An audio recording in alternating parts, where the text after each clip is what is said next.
Hey guys, what's up? In this episode we'll be giving the Porsche its first wash, as well as polishing up a couple of areas such as the rear right quarter panel, and then we'll be popping on the wheels that I showed you in the last episode. Let's get to it.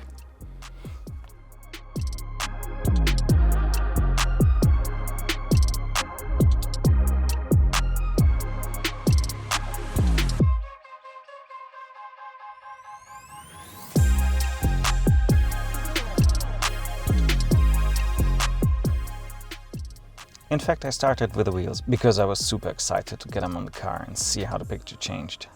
I've just been away for a few weeks from the Porsche, and again I was having trouble with the front latch. I guess I'll never learn. Much to Maria's amusement.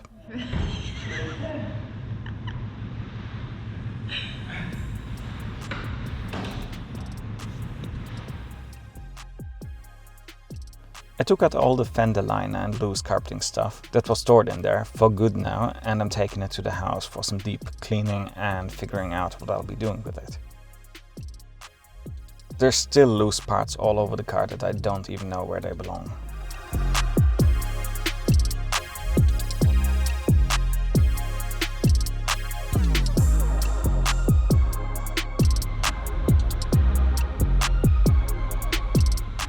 Anyway, I was enthusiastically preparing the new wheels to be put on, only to find out a few minutes later that there was an issue. Fädenschloss.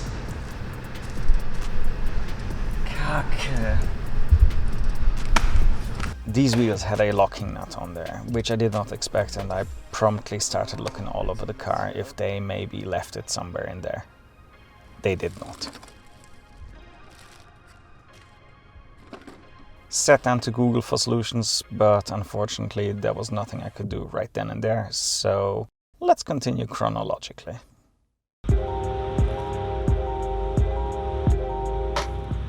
Instead, we pulled the car out to get some things done. Before giving it a needed wash though, I bought a pair of new indicator lights to replace the broken ones. As I mentioned before, there's plenty of dirt cheap parts for this car, just the way I like it. Quickly popped them in as they are super easy clip into place install, and we were already filling the buckets with water.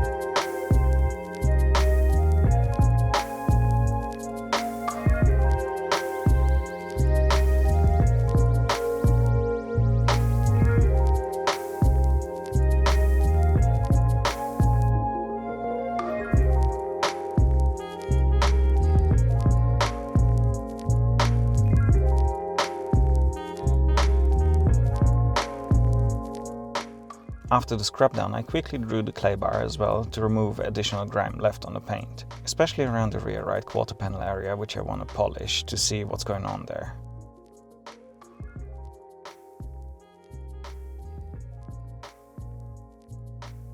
As soon as that was done as well, we've gone over it with clean water and dried it with a microfiber towel, as well as a leather rag.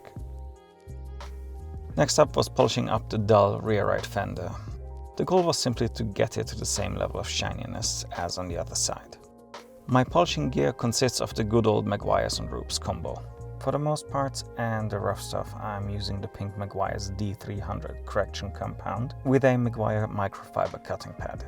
And for the finishing touches and finer work, I use the white Meguiar's 205 finishing compound together with a yellow Rupes polishing pad. The polisher of choice is a Rupes Bigfoot style polishing machine.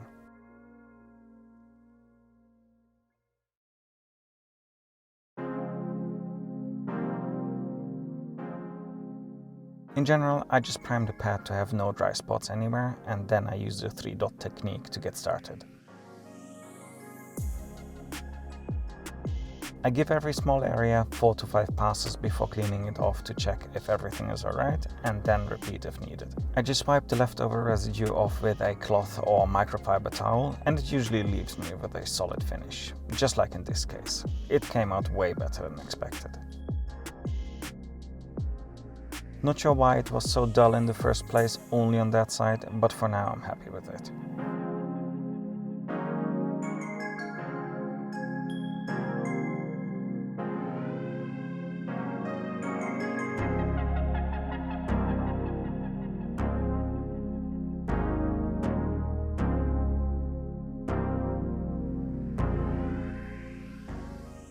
I also removed the old emblem because the emblem itself and the seal underneath were so far gone that literally anything would look better. Once the old was removed, I washed it off and gave it a quick polish and popped in the new bits. I called it a day there.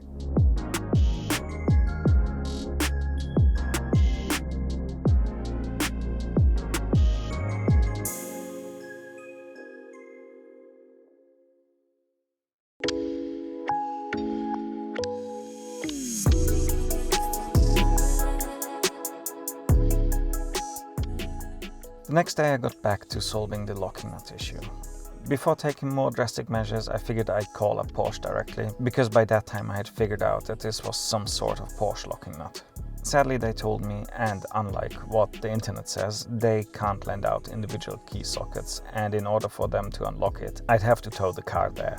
That was no option, so rougher measures it was. As per YouTube tutorial, at first I simply just tried to jam a regular hex socket on top of the aluminium locking nut. Unfortunately, due to the design of the nuts, which you can see right here, they simply just broke off. Ultimately, I had to do that to all 4 of them, because I had to get access to the lower part of the locking nut. And what I've done is just taking a Dremel and cut up some 19mm and 20mm size hex sockets to fit in the grooves at the base.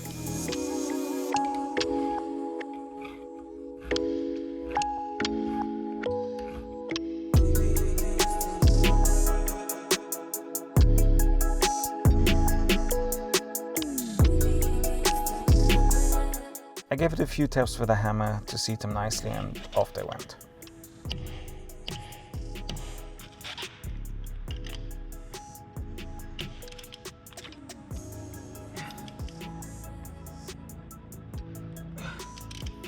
I was proper relieved and even cancelled my Amazon order for some specialist nut remover sockets. But hey, with that done, there was nothing more in the way of installing the new shoes. I still have to order new lug nuts though. 4 will do for now.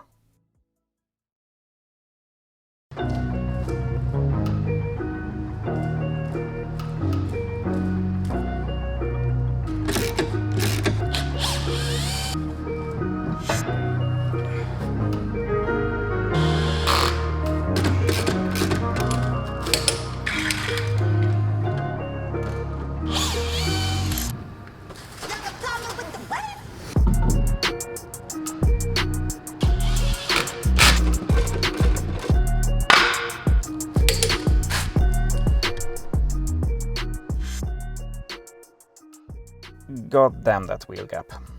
We'll be doing something about that soon. Changed the wheels on both sides, and the last thing on the agenda was looking at the trim. I grabbed a trim refresher to see what trim could be saved and which parts I have to replace right away. I went around the entire car and applied some trim refresher on all sorts of bits and pieces.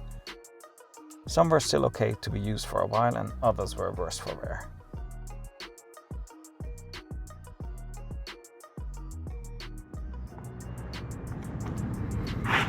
There's a couple of trim bits that come out really nice after treatment,